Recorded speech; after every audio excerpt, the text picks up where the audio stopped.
Hello there guys. Today I want to teach you how to create a matrix in R Studio using R language. So if we just want to create a normal matrix, we begin by creating a vector that contains the elements of the matrix. So after creating the vector, we go ahead and use the matrix function. Then it takes in the vector that we created earlier, then the number of columns that you want our matrix to have, and the number of rows that you want our matrix to have. Then you can say by row true. If you say by row true, that means we'll be arranging our matrix rows. So let me just run this line of code and see if it works. So you can see here our matrix has been created. Rows to mean rows is like this: 1 2 3.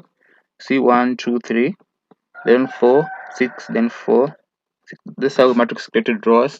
If you want your matrix to be created column wise, you can change here at this parameter of by row.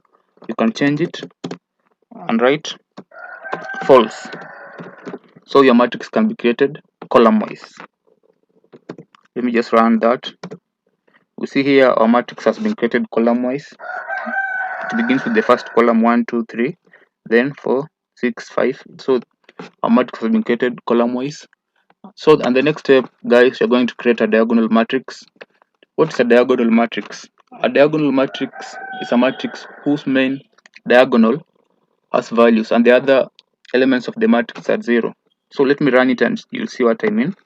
So I shall just create a sequence of elements for the main diagonal.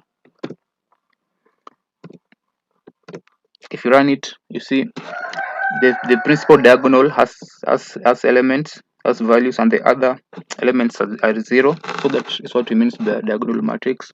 So this is how you create a diagonal matrix in R.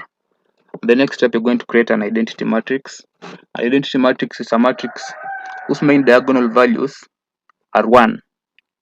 This principal diagonal has 1 value and the other elements are 0. So let me run this line so that you can see the diagonal matrix that I'm talking about. Just print it out. You can see here is the diagonal matrix. So guys, that's how you can create a matrix in R. Thanks for watching. Please subscribe.